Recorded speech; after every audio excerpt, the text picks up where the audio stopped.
G'day, bird nerds. Saturday morning. I'm Grant. I'm a bird nerd. This is my co-host Loz, who is uh, very eager to join in, having just had a bath. Uh, so, welcome.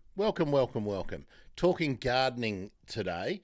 I did have up just before what I would like to talk about today, apart from going over a lot of Glenn Smith's photos and the approach he's taken in his yard. Hello, Glenn, by the way. We just got a Facebook thumbs up from Glenn, who is at the Mount Annan Botanic Gardens today doing his thing. So thanks so much for all the photos, Glenn. They're really good. And if you were checking out yesterday's Photography Friday, we learned a lot about Glenn and his photos. Oh, look at that. Look at that. There's nothing better than having a bird sitting on your head while you're trying to be serious. Anyway, what I did want to ask you to comment on while we're going through Glenn's photos and talking about some of these challenges that come up when you're creating a habitat garden. Have you got a problem spot, a particular challenge in your location, in your habitat garden, and are you coming up with against any roadblocks that are stopping you making progress, getting going? They can be anything, you know. Let's just find some things to talk about. Oh, Loz, don't do that, please. Please don't do that. Go. You should be on your playpen. I'm going to have to get some gaffer tape, I feel, to look after my headphones there. All right. Cool. Okay. Let's have a look at some of comments. Here we are. G'day from the gardens from Glenn, in amongst the bellbirds. And look, let's see if Loz wants his rope.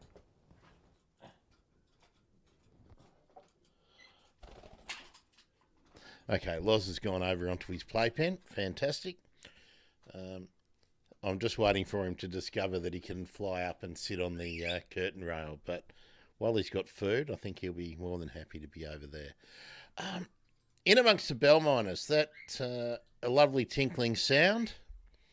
But bell miners have their issues as well. Let's see, and I'll do the hellos. Hello to Facebook. We did have an issue with Facebook apparently. At first stream wouldn't go live. Made another one. You've found me. That's great. Hello to X. Twitter. You can join in too, Twitterers. You can put comments in and we can see them and respond to them. And YouTube. Well, it looks like YouTube's disappeared again. Okay, we'll just wait and see what's happening there. Not reporting any faults, but we'll just see. The world of streaming. All right. Let's have a look at some photos. No particular order, but Glenn's got a sloping site and it's got some interesting treatments. And I deliberately didn't look at these until I was uploading them because I didn't want to sort of come up with a whole lot of thoughts other than just my first impressions. And Glenn has done so many of the right things. So probably working in one of the best botanic gardens in the country would give you some ideas from a design perspective. Excuse me, too. Saturday morning, we're relaxing. Very nice. Okay, first up. Now, when you've got a spot that can be quite shady, take advantage of it. And you'll recognise where this is when we go through some more of the spots. But Glenn's got some existing canopy and overhang, and judging from the leaves in front of me, I'm guessing that is a Callistemon viminalis Dawson River weeper, which is providing that shade. And as you look down the informal path to an informal creek bed, if you got a shady spot, make it really shady, make it really dense, make that a thicket for little birds to use. and using shrubs, fill-in shrubs along the fence line creates another area for those little birds to use. Naomi, I don't know how many square metres the block is. Glenn, if he's listening and not doing a tour or something at the moment, may be able to answer that one for us. If he does, I will pop it up in the comments. Thanks for the Facebook like too, Naomi. So we'll whiz through because there's quite a lot, and we'll talk about the things that leap out to me. I'll talk about another structural element in this when we get to a different photo. Okay. Being in Sydney, you have the opportunity to get rocks at a much more affordable price than many other locations are able to get. And of course, you can use those as a way to build up levels. And when you build up levels, you can create movement in the garden with foliage, with plant material. But Glenn has also created movement with the angle of the rocks, or with the slope of the rocks and how they've been placed.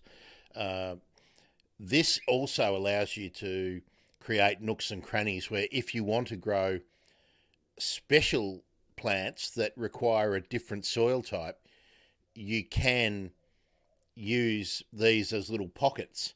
I don't think Glenn's done that here, but also this is facing down, and you can see in the foreground on the left-hand side, there's the pig face, or the moonflower there, which is acting as a ground cover.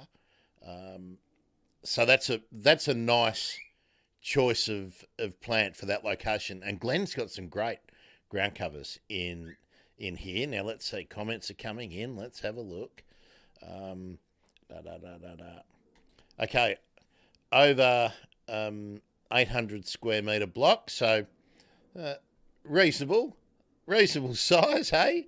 And Waratahs and Banksias in that pocket. Okay, so that they're both Proteaceae plants, and Glenn's got a nice thing, which, Glenn, thank you for bringing that up.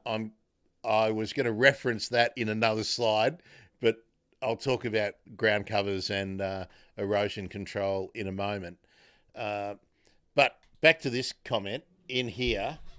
I can see a Waratah just to the left of the kangaroo paw flower, and there's a Banksia on the left that the Waratah is on the right, just in front of the red kangaroo paw flowers, and there's a Banksia there which looks like it might be a serrata on the left near the junction of the two rocks. That pocket for those Banksias, Grevilleas, or Proteaceae plants, they have a very specific requirement in terms of the fertilizer regime and the soil that they like to sit in. So that isolates it, which means that you can grow somewhere else. You can grow somewhere else, maybe some of the Rutaceae, Baronias, or Eriostemens, Fabaliums, things like that, Laciopetalum, things that you can fertilise a bit, with something like the fish emulsion stuff, Charlie Carp or something, to give them a boost, but not be harming your Proteaceae plants. Okay, so the Waratah is you've got Shady Lady and the red and white Shady Lady, so selections, and the Waratah is the Serrata. I might just note, if anyone's taking notes, if you're looking for Serrata, Serrata, Banksia serrata. Naomi says, was the block bare or grassed, or have other plants on it when you started? Did you get the soil brought in? Okay, well, I'll let Glenn answer those questions because I don't know. I Getting soil brought in, that is something that is, if if you can, actually, I'll take a step back. If you're starting from scratch, you need to, hello Loz, thanks for that. You need to do some soil tests and really do a site analysis for yourself about whether you've got fill that has already been bought in. Do some pH tests if in different areas, but just on a site plan, you don't need to have you need to have your house and your services, where your drainage, sewerage, power line, any underground services, etc., that come in. Also, if you've got anything going above, make note of those on a preliminary site plan. But in different spots around, is there a wet spot? Is there a hard spot? Is there a really dry spot? No matter if you put water on it, it stays dry. Make a note of all those kind of things and test the soil with you just get a little pH kit, go down to the nursery, Bunnings have got them, and just make a note of what your soil pH is, because that will affect, well, one, if you're going to apply fertiliser, but also if you want to bring soil in. But let's go back. If you have really poor quality fill that has been bought in to shape your block, if it's a new, particularly if it's a fairly new estate, it's imperative that you get an idea of what your soil is. Is it loamy? Is it clayey? And what are your pH levels? Now, here's Glenn's answer for Naomi. The block had an in-ground pool on the lower level. The top had lawn. The ground was mainly clay. I bought in 32 cubic metres of native garden mix. Rivers and blend. Took 8 days for 2 of us to wheelbarrow the soil in. That's a hell of a job, isn't it? Moving it in from the front to the back. That is a big job. 32 cubic metres, so that's about 3 trucks, right to the brim, truck and trailer, and another truck. I don't know, do they do 2 trailer loads up there? You've got, Native Landscape Suppliers up there in Sydney, which is a really good company for those mixes. So I never answer this question of Naomi's, like, do you bring soil in, until I've got an idea of what's already there.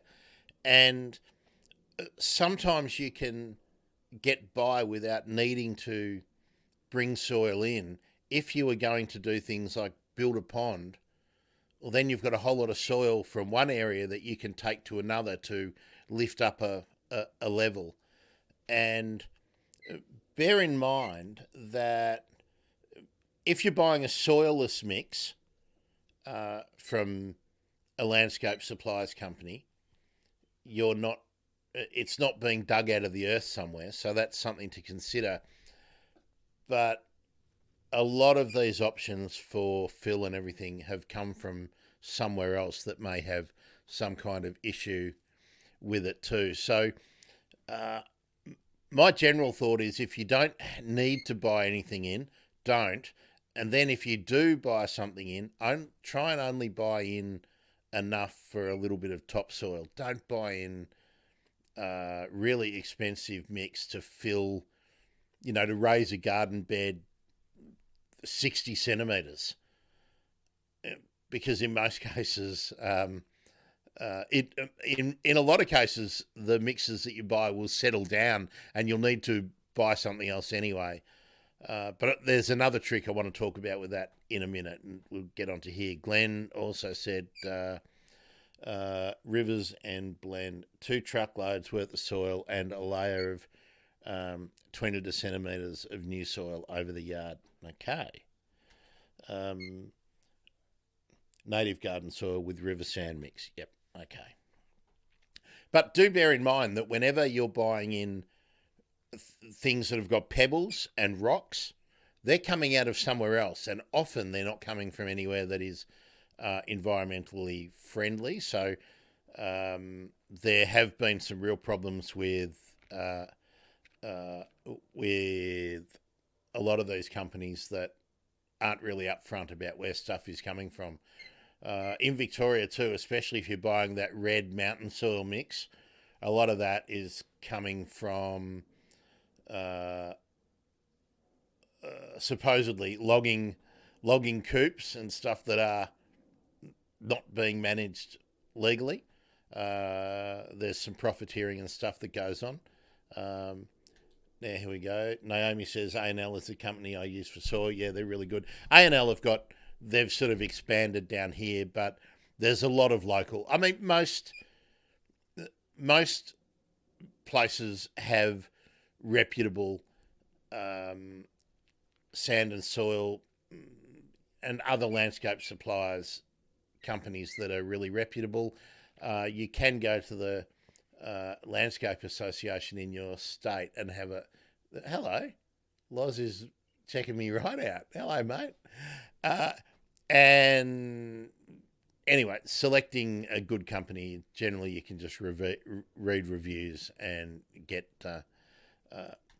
always check the reviews online if you're buying from somewhere like that. Okay, let's get to another picture. I think am I only up to the second one? Okay, let's have a look here. So there's a wider view. You can see 2 boundary fences and the backyard area, but you can see how different surfaces create interest even before there's mature plants, and you can make a lot of opportunities for highlights. Just look at the little nook created by the paving that is before and in front of the veranda. There's a bowl in this little pocket, little garden bed. Just trying to think, can we see the other ones? I can't see the other ones at the moment. But different types of paving create different areas. You've got a beautiful big patch here against this garden, this fence on the left-hand side to work with too. Look at the ground covers and the small shrubs. Lots and lots of opportunity to fill spaces too. I mean, it's great. There are mature trees that you can use for privacy, but also windbreak. You can see, I'm assuming, Glenn, you'll be able to tell me if you're still listening, that you have, because it looks like, I don't know, is that a Solanum aviculare towards the corner of the fences? Looks like that might be full sun for part of the day and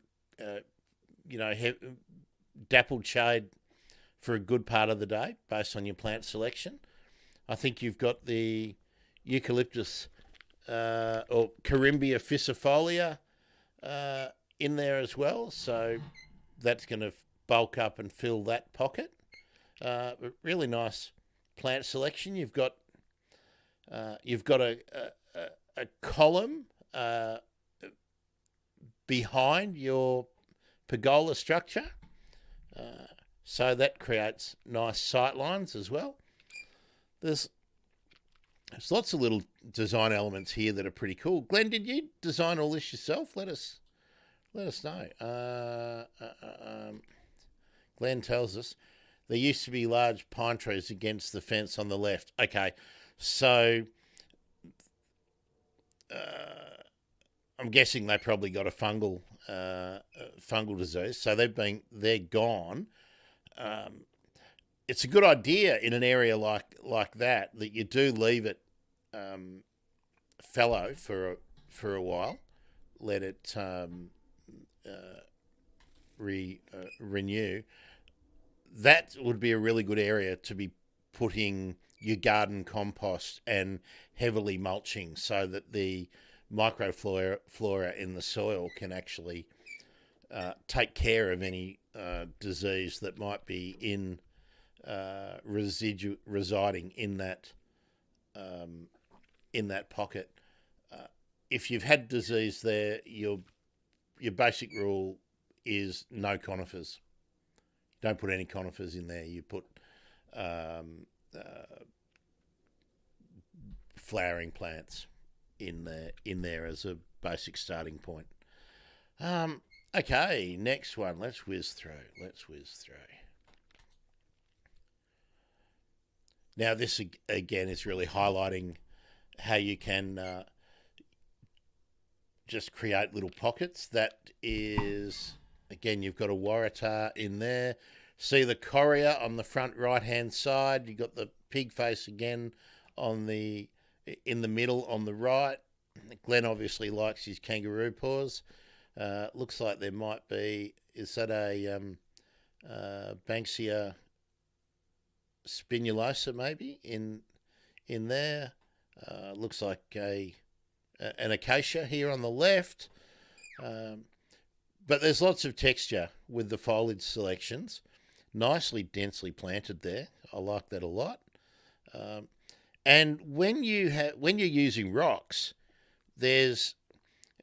because you've got little spaces for all the joints, that's where you can jam in a small little ground cover or a very small 30 or 60 centimetre high shrub, and corias are fantastic for that. Ostromertus dulcis, which we've talked about a number of times. Left is a hakea. Oh, okay. So is that hakea just actually? That's nice. Above where Glenn's comment is. So that's a hakea there. So salicifolia or Lorena, I'm going to guess, looks maybe a bit like salicifolia, the willow-leafed hakea, in that spot. And Glenn commented, no pines there. Wattles, native raspberry. Native raspberry. Native raspberry is that. So you've got the pink selection, grafted selection for the red flowering gum. I'm guessing there, Glenn. Another shot. Let's whiz through some. There we go. There's no water, but there is a water bed, a dry creek bed there. You'll have to tell me. I can't tell from the shot there, Glenn. But another. Is that a callistemon you've got there? Maybe. Reminds me of white Anzac. Now have a look at how the pig face on the left is softening the look of those rocks, and then you've got a tuft popping in the crevice there that's going to poke through. So you can achieve really lifelike, realistic, bush looks just by mixing up your foliage types. And the difference in levels creates the movement with a ground cover. So you can get the kind of feeling that you want from moving water without using moving water, simply by using plants that over time will move. And the pig flower,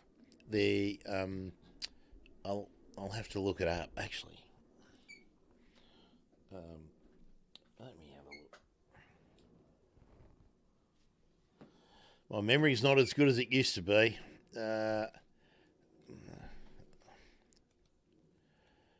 We'll get to it later. Loz gets interested in anything that I pick up. The other thing here I'd like you to notice, see how we've got a dead upright tree that has been left there. Now, we know birds like to use things like that as lookouts, and Glenn's also utilised fallen timber as features, and if you leave them on the ground, they then catch soil and stop erosion or reduce erosion. And there's a nice fall away, and if you follow the dry creek bed down, there's then another Glenn's used timber to direct your eye back to the right, and down the bottom there, I think that's looks like the ground cover Eremophila, the grey foliage there in. It's the top left of the picture, but it's actually the base of the slope. You like your red kangaroo paws too, don't you, Glenn? Here we go. There we are. So grafted pink and red. Dry creek bed for lizards. Another Banksia at the bottom. Yeah, I can see that down there. Lamandra. Lamandra is the tufting one for seeds. Yeah, I can tell Glenn's walking around and using his thumb on his phone, aren't you, Glenn? So no one's judging the consonant and vowel usage today. Glenn, question about your kangaroo paws, and just answer this when you've got time. Did you select the species? Like, have you got kangaroo paw rufa, and is the green the viridis, or have you got the selections from the improved, from the bush gems range and things like that?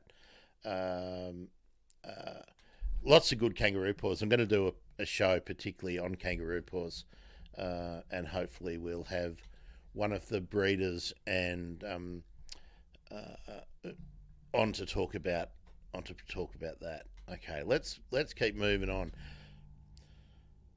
How easy is it to create structure that looks interesting? Now, because of the fall of the slope, I'm pretty sure Glenn had landscapers in and had to get engineering certification for those retaining walls and the steps because of the angle and the depth of the fall. But look how easy it is to create bridges using a couple of sleepers. Right? And whether you've got water or not, bridges are a great thing to pop in. And I think I can see another bowl there, water. Fallen timber again, driftwood, deadwood, creating interest. Before you've got mature trees and trunks to look at, you've still got upright form to create. It delineates the spaces as much as the rocks and the paths do. And you need to train your eyes like that. And Glenn has used, I'm guessing, as leptospermum branches and trunks, because it's got that lovely smooth bendy character.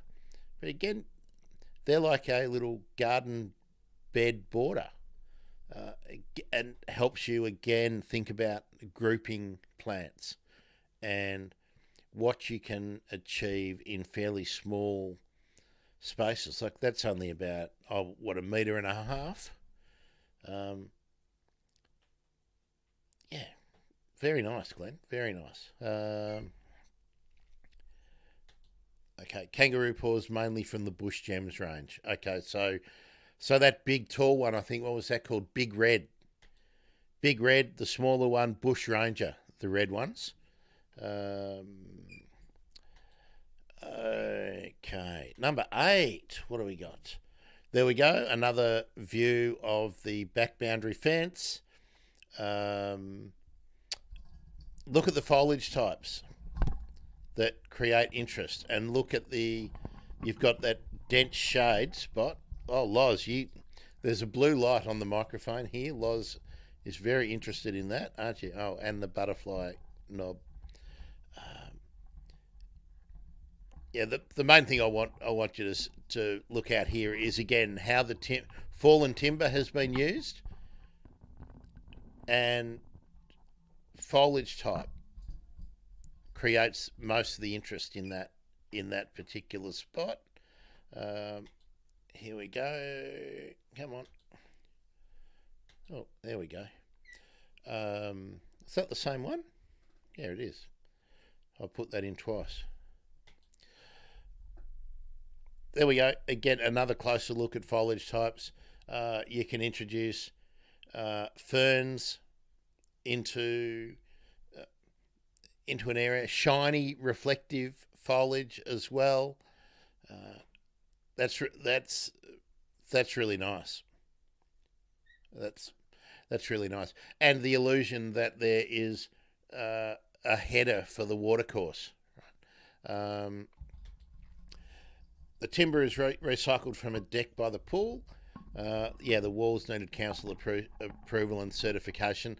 I only wanted to make that comment in that don't go doing excavations and thinking that a couple of sleepers, that you can get 3 or 4 sleepers high from the landscape suppliers and do things like that. No, make sure you check what is required, how high you can build a retaining wall without certification.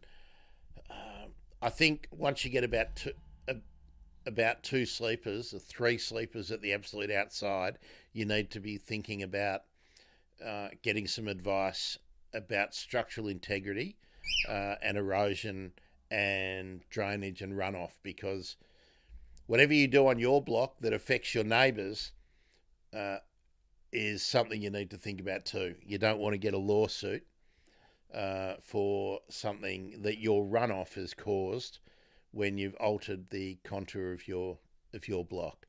So be really careful about that. So let's see what most of the branches are from bottle brushes. Okay, that's really nice. Landscapers were used for the pool removal. Yeah, you've got to get that. You've got to get that right. Coming up here, Loz, or you want to go over there? Over there, go on. Large rock positions, we've done the rest ourselves. Most of the branches are from bottle brushes. Okay, let's run through. Glenn's provided some more commentary. The area is more shady. Firewheel trees, which is Stenocarpus sinuatus. That's a dense forest plant. They live in the forests of East Gippsland and up the east coast, so that's a really good spot for those. And they will become big too, so they will provide structure that you can build around later on, because your gardens are always changing as your plants mature. Birds' nests are going in there, good. And later on, once the firewheels grow up, providing shade. And the walls were designed by structural engineers. Yep, there we go. And using those key locking or locking retaining wall bricks, so really handy. Like the ferns and the jacarandas together. I'm not sure that's actually a jacaranda. It looks like a jacaranda. It's got that same bipinnate kind of foliage, but Glenn will tell us what that is. But I'm pretty sure that's actually not a jacaranda, but it has the same structural use in a garden setting as the jacaranda. So that's really cool. Okay, cool. That is a jacaranda. That's a jacaranda we're looking at in this shot here, is it, Glenn? At the drooping foliage at the top. We'll get in there. Looks nice and pointy for me, but it's cool. What did Glenn say? Yes, that is a jacaranda. Well, there you go. I must confess, I have never planted a jacaranda. Never, ever. Okay, there's a good way for permanent water. That's the main thing I wanted to show here. But also, look at all these little nooks and crannies and little opportunities for planting and a lovely dense ground cover. You've got your tufting plants in there, a low shrub for the little birds, opportunities with basking. Glenn mentioned about the lizards. Look at all the spots for lizards to bask. Yeah, I mean, you could have skinks and blue tongues and all sorts of things coming in there and basking, and they've all got their own little spot. Also, when you introduce fallen timber, that gives you lots of opportunity for insects to find, and um, uh, all the all the other creepy crawlies to find somewhere to live. Um, Glenn's used a really good tip with the bowl, even though that water bowl is quite deep, and you do want them to be quite deep to minimise evaporation. But Glenn's filled the bottom with pebbles and rocks. Now that does a number of things. It gives opportunities for um, things like what am I thinking? Algae to grow. It provides hiding spots for insects and tadpoles, etc. But the important thing is lots of birds can use that bowl because you have different depths that the birds can bathe in, and that's really really important. So some birds like to be able to land on a platform which is just above the water level. Some birds don't mind their legs getting wet when they're bathing. This guy here likes about, I don't know, what's that, 5-6 centimeters. He loves getting actually right in the water. So yeah, really strong use of upright form too in this shot. What have we got here? So the jacarandas were on the block. And there's another tip. When you're starting, don't remove mature and standing vegetation unless there is a reason to remove it. You can remove it bit by bit as you fill in, but if you've got mature trees providing shade and also providing a buffer from winds, depending on whether your block faces the prevailing winds, that's really important things to think about. 2 water bowls are placed with view angles to the steps. Good. So Glenn can sit on the steps, photograph the birds, have his cuppa in the morning, contemplating life, and photograph the birds on the branches set up as they come down to there. Oh, well, there we go. That's what that arching branch is for. Very good. With an in-ground water source like the blue bowl, should it be cleaned daily? Okay, my thought, I would not be filling that, cleaning that daily. I wouldn't be cleaning it unless you were, maybe if you're getting a lot of parrots in, I might do that. I would just be running a cloth that's dipped in a bleach solution, perhaps around the edge. But and you want to be topping it up to keep the water level fairly stable. That bowl is big enough. Glenn's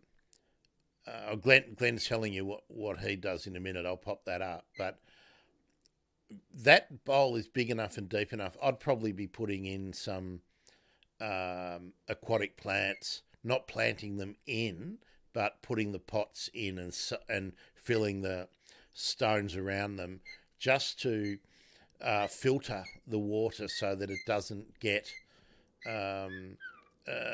toxic, which it can do if you've got algae growing between the pebbles. But Glenn says that the bowl's a ceramic line for easy cleaning and clean it weekly, top up twice a day. Yeah. So the good point there. I would probably be less rigorous with the cleaning, only because I like to give the other critters a chance to grow in there. But yeah, we do need to be considering that there is parrot beak and feather disease out there now. So it's my approach is probably too lax. Now Glenn's telling us that Glenn's designed the garden with his photography in mind. If you don't know about Glenn's photography, go back and have a look at yesterday's live stream called Photography Friday with Glenn Smith, and you'll get to see a lot of Glenn's photography, and we talk a lot about that. So go back to that. So the noisy miners land on the branches, dive into the water, splash. Yeah, so it's deep enough for them to be splashing in. I'm guessing that it's shallow enough for things like fairy wrens to use. So that's great. All right, let's have a look. Let's whiz through. Loz is playing with his playground now, so that's good. So there we go. Just how you can treat a narrow space. I'm not seeing anything growing in that container, Glenn. Maybe you can tell us about that. That ceramic pot. Hard plastic edging there so that you don't get runoff into to spoil the look of the dry creek bed. The sort of slate paving is a nice feature. And a difficult spot, some people will say, against the house there in a narrow bed like that. Native violet Viola heteracea or heteracea, growing really nicely against the house. And is that Actinodium cunninghamii you've got growing in front, or is that a what are they called? The little Brachysema native daisy growing in front that hasn't been pruned. I can't see the detail, but they all work together. Ceramic pot had 2 Waratah seedlings which have just been transplanted. Oh, okay, so that's your growing on pot. I like that idea. I like that idea a lot. Give you a suggestion if you haven't thought about it for that pot in that location. Banksia boweri. That's what I'd be popping in there. Paper daisy is now finished. Okay. So Helipterum, the white paper daisy. Is that what you had there? Very nice. Very nice. Racing through, and come on, folks, put your comments in. Tell us your challenges in your gardens. Oh, now here we go. The everlasting daisy on the right. Look, stacking up firewood. What a great idea. Look at see the different points of interest by using the rocks, the lines of sight, left to right, and then the linear from sort of front to back, intersecting with a mature trunk there. How the line of the creek, the dry creek, matches up with the line of the rocks leaning off to the left. I love how the pig face, the native pig face is, or the noonflower is working in your garden, Glenn. That's really good, and that's a really good use of ground covers. And again, erosion control on a slope, terrific stuff. Okay, so white and pink, so they were helichrysum rather than Helipterum, I think. Okay. Next, let's keep rocking. Lovely grevillea there. The The grey foliage is a Eremophila there. I don't know what the red highlights are above that bark, which I think is from a palm, a shedded palm frond. Would that be right? You'll have to tell me what those red highlights are. Are they little ceramic pieces? I don't know. Can obviously see there's some kangaroo paws. You'll see different sizes of kangaroo paw flowers in all different locations there. Glenn's mixed up regular square paving with the irregular granite paving.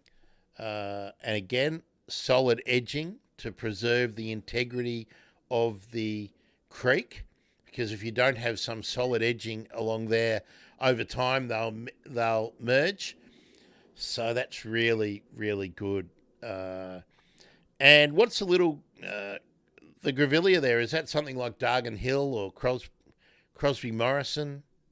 That's a nice one. It's one of the cultivars, I think. Glenn tells us.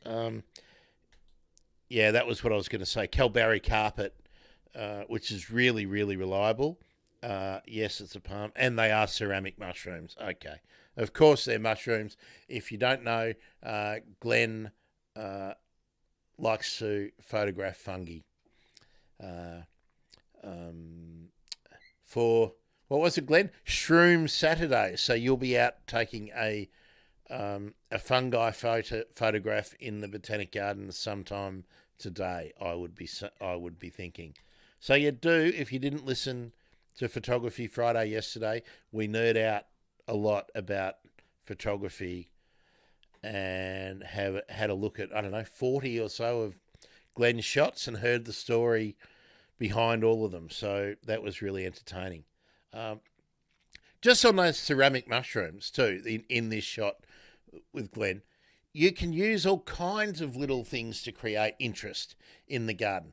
Banksia cones, gum nuts, little tiles. If you're a Doctor Who nut, you can put all sorts of little things into a garden to create interest.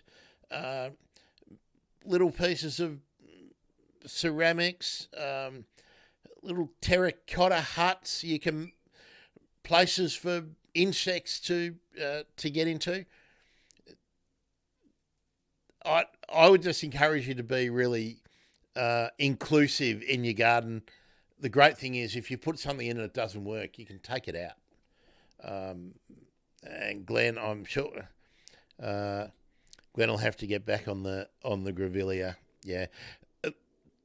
The point with that grevillea is that there are literally dozens and dozens of similar types of grevilleas that fill this kind of role. That's a small mounding shrub. You can see there's even a bit of movement in the way the branches grow out and then start to curve down. There's some good grevilleas coming up too we're going to have a look at. Okay, kangaroo paws, creating the drama with the foliage, and I'm thinking that's bush. That's not ranger. That's the taller one, I think. Anyway, it doesn't matter. You can find a kangaroo paw to fit any spot. Again, we've got some acacias filling in spaces there. Very nice. You'll see the ground cover breaking up the stone, the pebble garden bed there. That's nice, isn't it? Compost bin in the background, fantastic.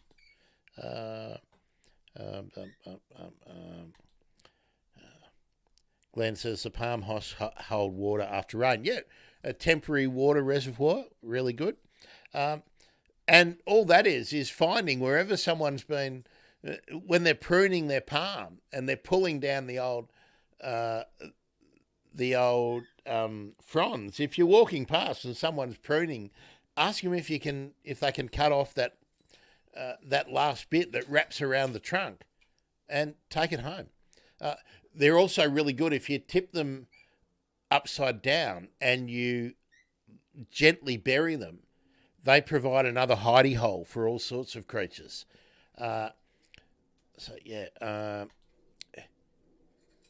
Big Red. Okay, Big Red and Landscaper's Gold. I did like the Bush Gold. That's a nice one too. Anyway, we'll bang on about kangaroo paws in another episode. Okay, we're getting down to this is showing again another range in the variation of the types of ground covers you can use. Now that Grevillea, looking a lot like Perinda Royal Mantle, there, I would say. Really, really reliable Grevillea as a ground cover. And that's going to run back to the path and beyond, and it's going to fill any little spaces it can. You've got Viola heteracea on the left. You've got the pig face there, sort of at where I'm assuming that's a hose running through the blue hose there. So you've got lots of ground covers, but lots of different texture, and they're all growing at different rates too. So that Grevillea, the ground cover Grevillea there, that's sort of at the centre to the right of the shot, really fast growing, deep maroon red toothbrush flowers, and you'll actually get the honey eaters coming down and feeding on the ground.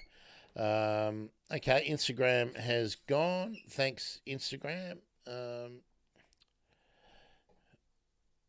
They only get an hour on Instagram. So sorry about that. Yeah.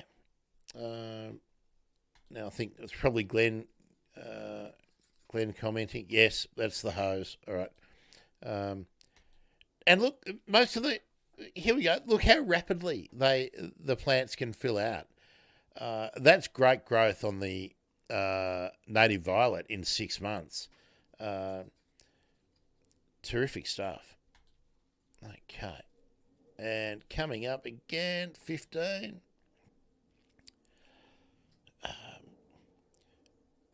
Now, you can see in this shot, the pink flowering gum flowering. But what I really wanted to point out here, again, looking at the way the ground covers can soften the hard edges in your landscape, but look at the highlights that you get in the garden just from the new growth of 1, 2, 3, 4, 5, 6 plants that I can pick out there with new growth that is a slightly different tone to the mature foliage, and that just provides interest over the year, apart from buds and apart from flowers and apart from seed capsules. Really, really cool. Oh, I wish I had the other camera set up. Loz is giving part of his bird gym a real workout. He's worked out how to engineer it in the way he would like. Okay, next, and again, formal lines, informal lines, the use of geometry. You've got half circles, 2 half circles in the way the rocks have been placed. You've got corners. You've got straight lines leading your eye one way, and if you're standing in another part of the garden, your eye will be drawn either along the creek bed or along the path. Very, very nice work, Glenn. Very nice work, and also the placement of the upright kangaroo paws, and then you've got a spreading I think that's the pig face again. I'd encourage you to get a couple of myoporums into here as well. Very nice. Another comment. Is it Glenn? Oh, it's Glenn again. Birdsong Banksia. Paperbark Melaleuca. So if it's the small one, Melaleuca. If it's the big one, the snow in summer, Melaleuca Stiphyloides, I think. Is that right? Birdsong Banksia. That's not a common name, I know, but don't know the common name Birdsong Banksia. But you would be well served looking at Banksia spinulosa, some of the dwarf cultivars like honeypots and birthday candles and things like that. You've got lots of little spaces that they could fit, and nice little pockets. And we got one more to show off. Another view of a flowering gum there, acacia in the forehand on the right-hand side. Looks like the coastal wattle, which is what Acacia sephorae. You can see the cascading foliage in the mature trees. Again, upright red flowers from the kangaroo paws. Do you see how the garden leads down to the dark patch in the back? So, down to the enchanted dark forest. It's really nice, really nice. And I think, is that the solanum, the kangaroo apple, on the left-hand side of the flowering gum? It certainly looks like one of those, but I'm not sure. Oh, Loz is really going now. Good. More comments. Okay, 2 sets of birthday candles. Sydney Sunshine Wattle. Not a common name, I know, but excellent. Looks functionally the same with the... There we are. Excellent. Naomi, practical question. Was wondering where you hang clothes out. Now, I thought I saw, I'll try and find it. I think I saw where the clothes might have been hung out. I asked because I removed my Hills hoist because the Angophora bled on clothing. I think placements of clotheslines is tricky. And Glenn's just correcting me. That's a wattle on the left that I'm looking at. Okay. Naomi, I think the lean-to clotheslines are fantastic if you can find a spot that will go against your against the house, or against if you've got a carport or something. Services area. Let's see if we can find it in any of the shots that Glenn's given us. No. I would be thinking perhaps where Glenn is standing and taking this shot, I'm thinking the clothesline might be somewhere around there, perhaps off to the right on that photograph. Let's keep looking. I can't see it there. Oh, well, I think that was where you were standing, where we're looking towards there. So perhaps the clothesline is up behind your... That's a slatted fence, is it? Right at the top, just to the right of those steps, Glenn? Perhaps it's in behind there. Let's keep having a look. We can't see it in any of these shots. So I'm thinking it might be up where the ramp leads to, up behind there. Let's see if we can't get any other hints.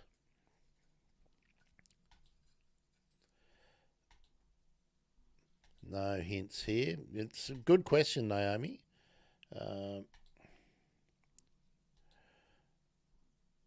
Now I can see there's some comments there I haven't got to. My guess is from here, I think the clothesline is sort of to the right and behind where Glenn is in that section of the block. Okay, let's see what Glenn tells us. No clothesline in the yard. The pine tree took that out when it fell. Oh, okay. So the clothes are hung. Do you just do them on your clothes horse inside, Glenn? That's our winter strategy here. A lean-to, but hard for sheets. Yeah, sheets you have to pick the day, really, don't you? Like I fold them over double, and it has to be a day with sunshine and breeze, or else they don't get done. But one of the practical things you have to think about when you are designing your garden. Fantastic. So that's we're just into discussion now, because that's all of our photos, and we're just going to have discussion and questions if you've got any. While I drink my probably cold coffee again. And let's throw around thing. Yeah. All right, there we are. Inside on a clothes horse. Yeah, that's my whole. I mean, half of the year. That's the strategy here for everything, which means you're only washing on a day when you know the heater will be going on at some stage, maybe in the evening, and that's when you dry your big and thick items such as jeans and heavy wind cheaters and stuff like that. Boy, I tried to do something about my beetroot colour today too, and I haven't managed to sort it out. But we will. I might spend the afternoon doing that. G'day, Loz. How you going? Oh, you gonna do this?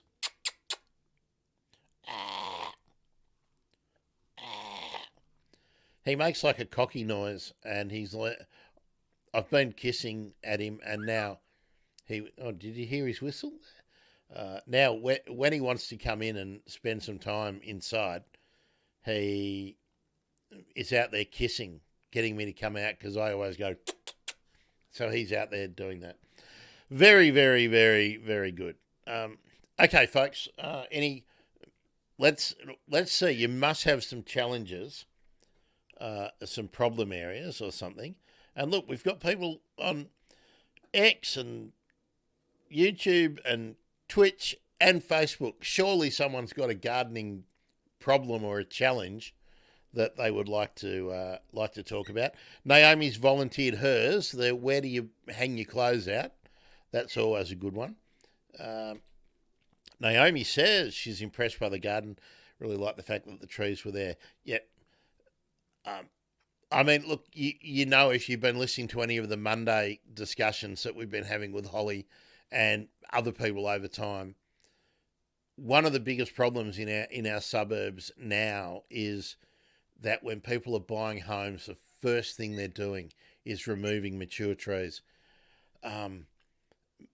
My thought, someone who has designed gardens and maintained gardens and wants to promote wildlife-friendly gardens, you need a reason to take a mature tree out, and even mature shrubs.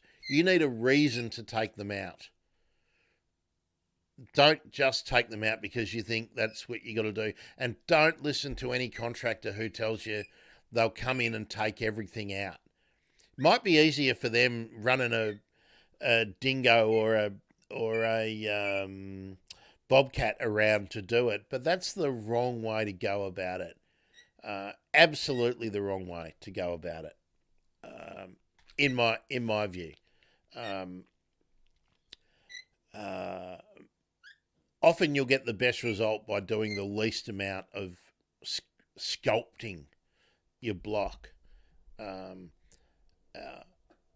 a lot of people do it before really even analysing what the fall is, what their rate of fall is, from the front of the block to the back of the block, from the front of the block to the front of the house, from the back of the house to the back of the block. And then you've got all those opportunities to create levels where you don't need to do a lot if you do it the way Glenn has done it, using things like rocks rather than retaining walls, and fallen timbers, you can build them up rather than having to do major excavation and creating retaining walls. And I must admit, when I was working in irrigation and landscape and not approaching things with wildlife in mind, my first solutions always were to digging out and filling and creating walls. But my view as a horticulturist and plant person, foremost, I'm a plant person rather than a landscaper in my thinking, is that the least you do is the best you do. So there we are. I concur, Glenn. Thanks so much for actually thinking about sending the photos to me. Glenn sent me all these before we'd even sorted out what we were going to do for Photography Friday. So I invite any of you, if you're happy to share your garden, let's do it. You know, I'm more than happy to talk about your garden. And everybody's got little issues and different ways they've approached things that give other people ideas. Here's a nice... I can imagine Glenn typing away on his thumbs getting this one in. The landscaper who removed the pool wanted to remove all the trees. They always want to do landscapers, and if they've got machinery, they want to get rid of everything. They always want to do that. We told them no, had a few discussions, and we won out. Great. They were back the other day, were impressed by how it looks now, and they said they really didn't understand what my vision was when they didn't understand why I wanted all the stick piles. Now they understand, they were impressed. They'll go away with a totally different view when they look at blocks now. When they look at a site that they're being asked to do some work in, they will see it in a different way now, Glenn. So that's a battle won, I think. Still in the growth stage, so should still will look better as things fill out. Yeah, absolutely. As you get more plant material maturing in there and filling in the gaps, that'll be great. And then you'll see all the other natural gaps where you can select more plants to put in. Bearing in mind that plants are hella expensive now, so often you can't do everything as fast as you want. Oh, look at that. Loz has gone to bed. Good on you. This is what he does. Manic, eats like crazy, manic, has a nap, and then he'll get manic again. Naomi says, I have retaining walls and I'm in a bit of a quandary as my golden trumpet has gone a bit wild.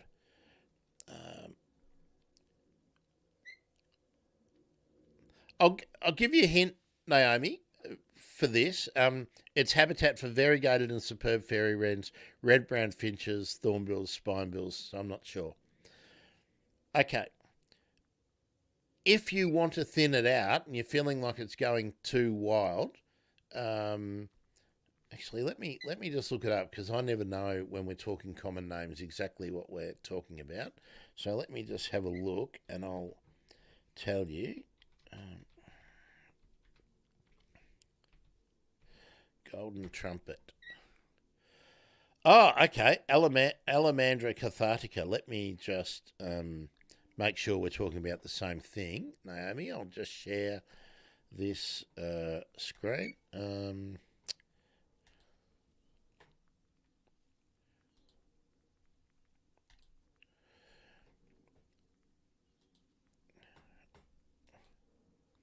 Are we talking about the same thing, Naomi? Just let me know, and I'm going to tell you my thoughts for that. So I'll just wait for your I'll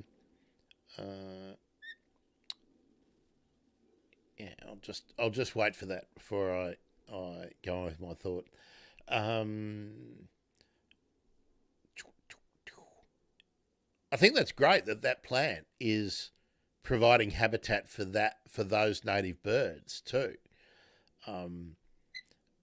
Obviously, they like the density, the shelter that it provides. We're just Just keep waiting for Naomi.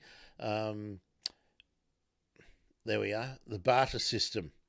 Glenn says the Native Nursery used a lot of my images in their calendar, so they helped me. They gave me $900 worth of native plants of my choice. Bartering. Fantastic. If you have a skill, be prepared to trade it. I think that is great. Okay, let's try Orange Trumpet. Orange Trumpet. Let's have a look.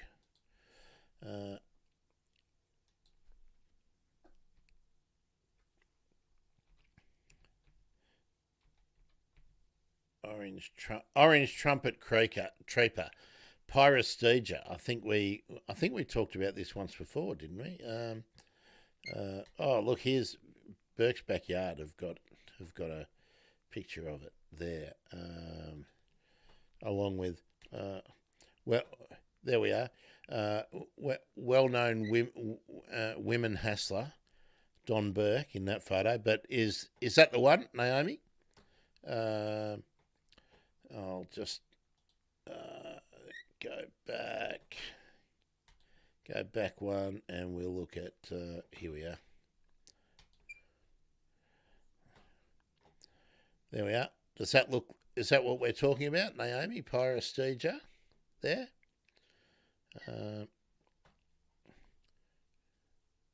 We'll just wait for. Okay, looks right. Okay, now I'll just come to one of these shots. So, okay, so you can see how dense it is, and it's going crazy. They can handle a hard prune. There's a couple of really good images here, like so. Okay, so that should give everyone an idea of what we're dealing with. Okay, how I would approach it so that you have minimal disturbance, but you're also doing good maintenance for the plant.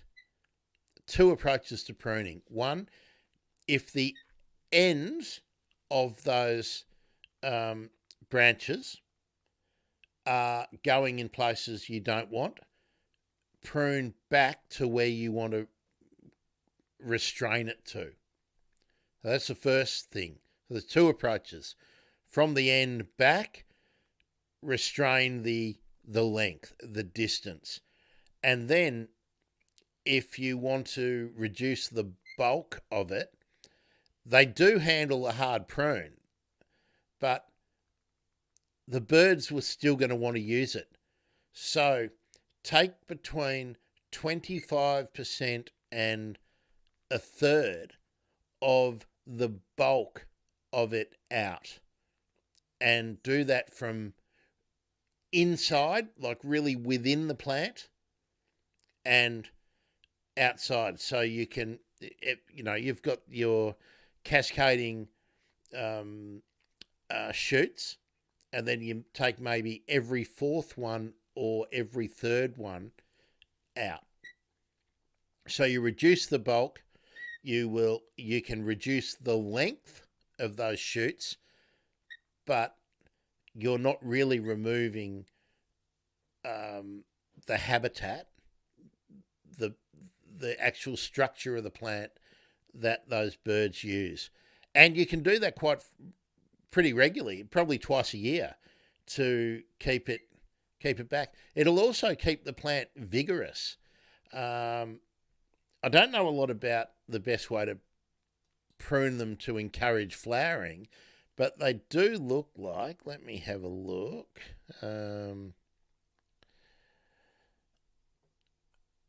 They certainly look like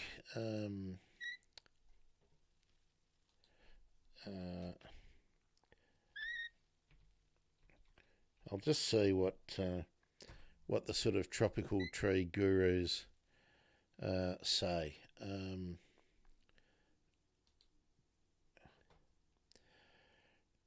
Okay, consistent pruning is beneficial throughout the growing season. Now that looks like it's a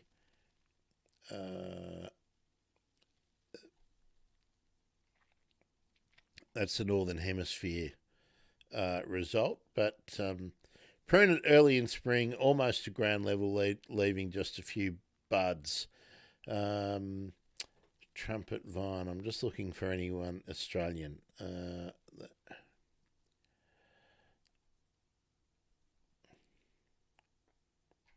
Okay. The only Australian tip that I can see from people who are maintaining it is to prune it after the bulk of the flowering is done. But it's a plant that you can prune as hard as you want. In the Northern Hemisphere, from what I can tell, is where people are growing it. They prune it almost back to ground level, the same way that people prune hydrangeas. So, yeah, Naomi says it's pretty vigorous. It's absolutely very vigorous. So, yeah, keep... just bring it back to where you want it in terms of containing its spread, and then you can reduce its density if you want. Yeah, thanks, Loz. Yeah, very good, very good. Okay, folks. Anything else you want to bring up? See, we have a bit of a discussion. We solve a problem. I thought there'd be more problems. I thought people would have more problems in their gardens. Let me plug a few things. Monday with me at midday, Jacinta Humphrey is joining me to talk about her most recent paper, which is very much on urban birds. That has been interesting reading, I've got to say. So yeah, we're talking urban birds, and coming up, we're only 4 days away from Valentine's Day. Gee, I need to promote this.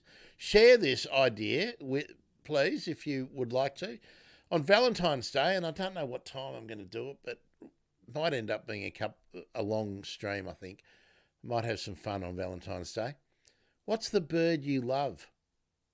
Tell me that. Naomi's already sent me hers.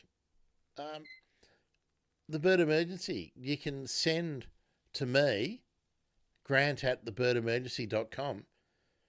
Send me a picture, or just send me a story, or just send me a couple of birds that you want to nominate about the bird that you love, your bird Valentine.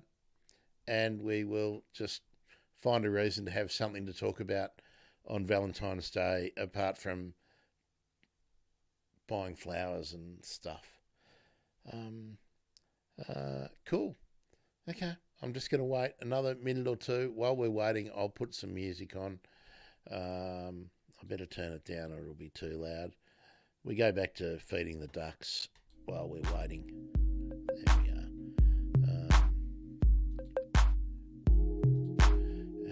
Another comment, let's see. Naomi wanted to send many more birds. Well, you can if you want. You can, I mean, sometimes we have, think about it. Maybe you've got a favourite in your family. You've got a favourite when you're going out. Just think about food. You've always got different favourites depending on the situation. I'm free. I just want something to talk about on Valentine's Day. So I can tell you, I have not limited myself to one, Naomi. So there we are. You can nominate as many as you want. You just have to tell me why. I might tell you too. We've got some.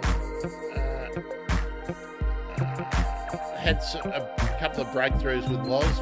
There we are. See, he'll now let me pat his head and scratch him, whereas he used to run away from the finger. So we're getting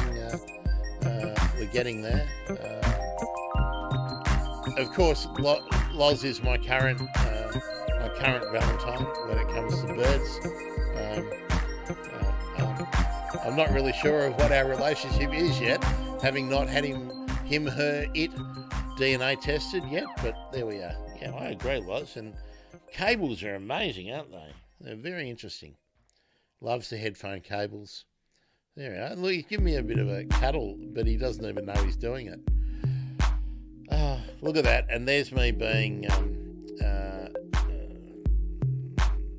sexualising him as denoting was a male.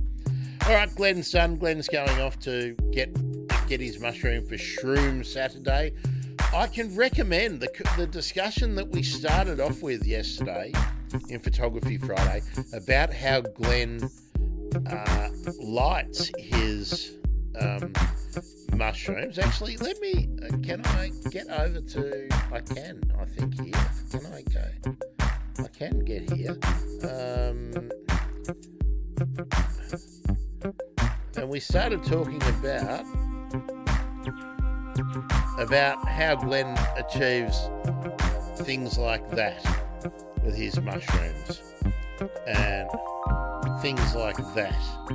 So yeah, let's just encourage you to check out Photography Friday, because we did a lot of talking about birds and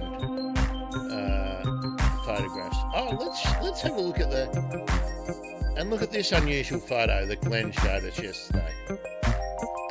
There we go. If that doesn't encourage you to head off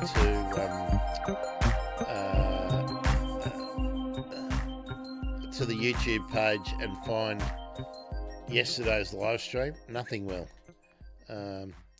Will you DNA test or leave it a mystery? Naomi, I will do the DNA test because as part of doing the sexing, they test for parrot beak and feather disease. So I really want to know that before I think about getting another bird to keep Loz company. So yeah, that's important thing. So I get the DNA test, but I also get they test for a couple of major problems in avian birds. So there we are. How's that? It's raining up there, is it? It's a stunning day down here in the unceded lands of the Wurundjeri people.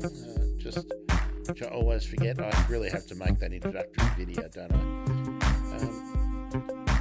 There we go. Let's just pull the music down a bit.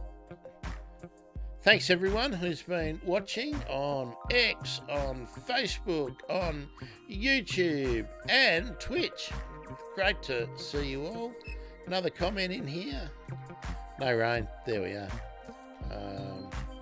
Last opportunity. Anyone want to tell me anything about their garden? Loz is really going for this cable. Really loving it. I had a struggle with Loz yesterday. I was trying to eat a bowl of dal, and Loz really wanted it. He really wanted to give it a try. Preferred my yellow split pea dal. Certainly thought that looked more impressive than nectar and blossom pellets. So there we are. All right, folks. Well, that's it. Thanks, everyone in the chat, which I believe was basically Naomi and Glenn. I hope you found it useful. Those of you who were in, look forward to seeing you on Monday. I don't think I'm going to pop in tomorrow. I want to work on the stream, getting the streams looking cool, and I also want to get rid of looking like a beetroot. Naomi has a weed. Okay. Yeah, take a bunch of pics, Naomi. Leaf, flower, seed capsules if possible. Anything like that. If the bark is smooth or rough or all those kind of things, just send me some pics and we'll see what we can work out. Maybe it's not a weed. Maybe it's a magnificent, valuable plant that can be put to some use or has some conservation value. Who knows? Cool. And of course, I'm always happy to receive correspondence as long as it's not stupid, to grant@thebirdemergency.com. Excellent stuff. Oh, no, we're not. We won't talk about membership or anything like that. I'll schedule the members show later on and maybe get an email out to you all. Happy gardening. We've been going. It's 11 o'clock. It's almost. Is it too late to go and buy some plants at the nursery, or get your secateurs out and go and do some gardening?